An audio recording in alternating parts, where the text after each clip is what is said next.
the design of planned attacks on buildings inside the U.S. and how operatives were directed to carry them out.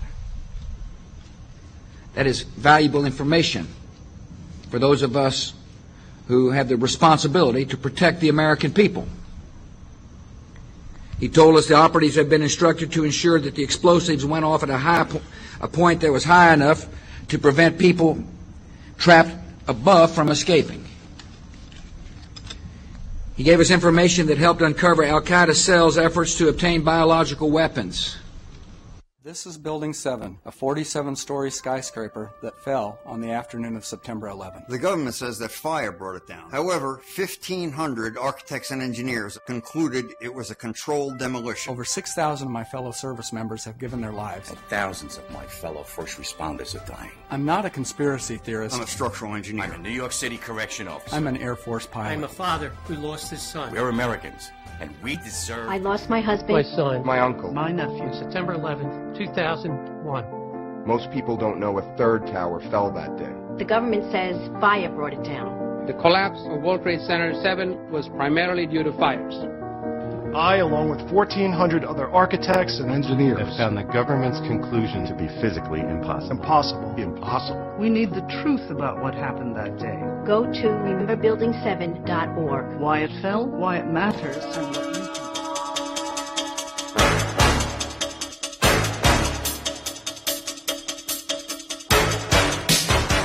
A disciple called Nicodemus of Bethany was in reality the son of Nicomedes IV of Bithynia. Joseph of Arimathea was in reality Joseph of Judea, an extremely wealthy tin merchant and descendant of King Zedekiah and Mattathias.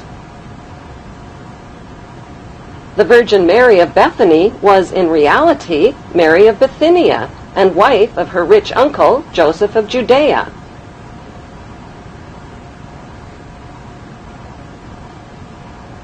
Mary Magdalene, Jesus of Nazareth, Thomas, and James were the wealthy royal offspring of Hebrew-Egyptian Ptolemy queen Cleopatra VII.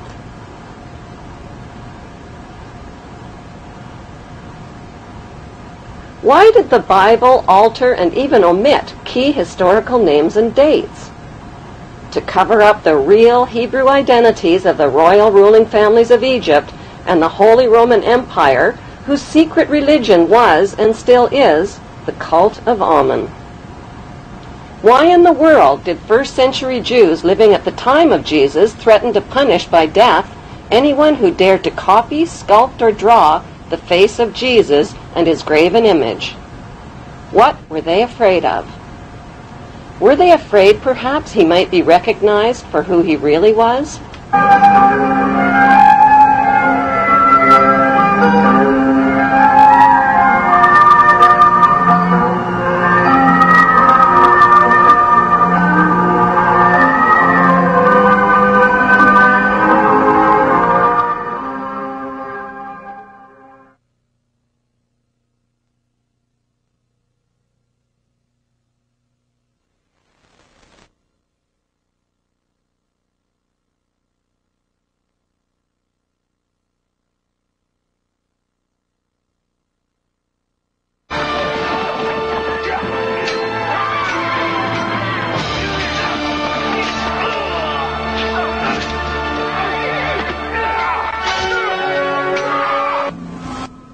After the crucifixion, a Jewish rebellion against Roman rule broke out in Jerusalem.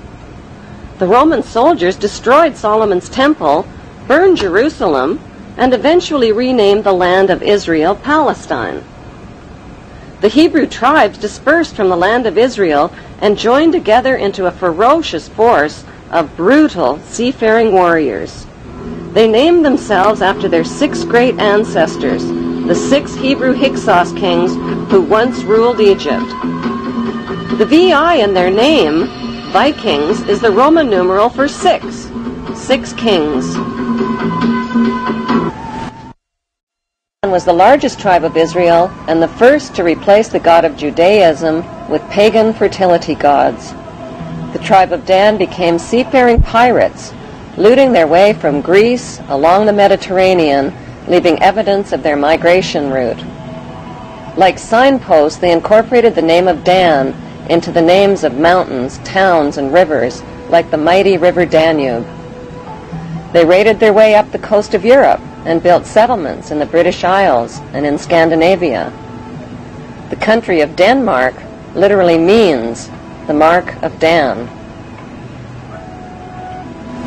Carvings of snakes and dragons on their ships, the red and white stripes on their sails, and archaeological relics reveal that the tribe of Dan became none other than the dreaded Vikings. The pagans arrived like stinging hornets, and spreading on all sides like fearful wolves, robbed, tore, and slaughtered not only beasts of burden, but even priests and monks and nuns. They came to the church of Lindisfarne and destroyed everything, trampled and polluted the holy places. Their mouths froth, their eyes stare, they howl like wild beasts. Joined by the Israeli tribe of Naphtali, they continued their reign of terror through the British Isles, accumulating massive amounts of wealth. Then the unthinkable happened. Their king, King Canute, was crowned King of England, Denmark, Norway, and Sweden in 1016 AD. And so the tribes of Israel had found a new homeland, and the throne of Israel had found a new throne, the throne of England.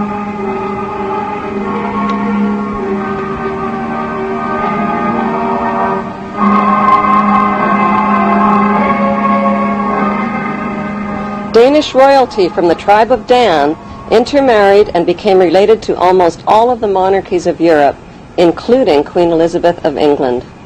The bloodline of the tribe of Dan was firmly established in royal power circles.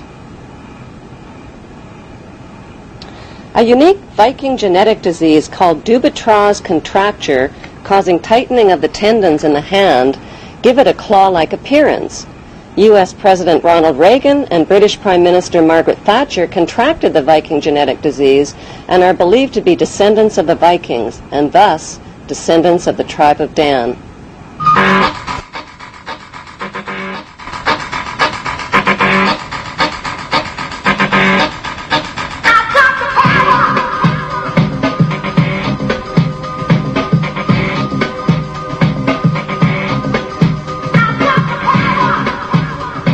The media has misled the public into believing that Queen Elizabeth II is a symbolic ceremonial figurehead with little or no real power, that she is a cold but harmless old relic who passes her time sipping tea at the palace. Nothing could be further from the truth. As British monarch, Queen Elizabeth II is the wealthiest, most powerful person on earth. She embodies the crown and supreme world power.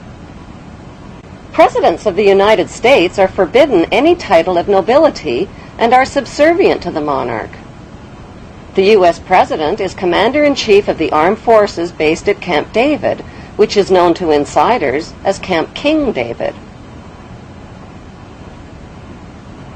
Prime Ministers in Commonwealth nations like Canada and Australia are also subservient representatives of the British King or Queen. They are her spokesmen. The Governor-Generals of the Queen's Commonwealth nations represent and exercise the Queen's power on her behalf. What the general public doesn't realize is that their leaders are only representatives of the monarch and do not possess the power. They exercise the power. They do not reign, they rule. The monarch, on the other hand, reigns but does not rule, possesses the power but does not exercise it. By delegating her powers instead of exercising her powers, the Queen is left safely outside and above the conflicts and divisions of the political process. She is protected from becoming a target of political hostilities. Meanwhile, the general public is kept in the dark about the true powers that the Queen actually possesses, powers that she delegates but has not yet chosen to exercise. So what exactly are these powers that the Queen possesses but has not chosen to exercise? Her powers include the power to choose the Prime Minister and to dismiss the Prime Minister through her Governor-General, the power to dismiss ministers and the government, the power to dissolve Parliament and call new elections, the power to refuse legislation passed by Parliament, the power to command the armed forces and raise a personal militia. She has the power to read confidential government documents and intelligence reports, the power to declare a state of emergency and issue proclamations. She has the power to call elections and enact laws in Her Majesty's name. Few people realize that not a single law is passed without the Queen's consent. She has the power to exercise Crown prerogatives, which means the Queen can declare war through her Prime Minister without even the agreement of Parliament. She has the power to grant and bestow titles and honours like Sir, the power to pardon convicted criminals. So why has the Queen been allowed to legally possess all of these supreme powers? For the sake of tradition? What exactly is the meaning of the term the Crown? The Crown is defined as executive powers exercised in the name of the monarch. The actual crown itself, worn by the monarch, is a symbol of the Queen's executive powers. The Parliamentary Oaths Act of 1866 requires all leaders of 54 Commonwealth nations to swear an oath of loyalty to the Queen, not to the people who elected them. I swear by Almighty God that I will be faithful and bear true allegiance to Her Majesty Queen Elizabeth, her heirs and successors according to law, so help me God. Those who do not swear allegiance to the Queen are deemed unfit for office, including the Prime Minister, police, military, judges, legislators, lawyers, and public servants. New citizens to the Queen's Commonwealth nations must swear allegiance to Her Majesty the Queen. Public land in the Queen's colonies like Canada is called Crown land and includes Aboriginal land. Government corporations are called Crown corporations. The Central Bank of Canada and the Canadian Mint are Crown corporations independent of most government controls. Neither Canada nor Australia, two huge and independent countries in their own right, has dispensed with her services as their head of state. Forms, stationery, and printing are printed by the Queen's printer. Canadian warships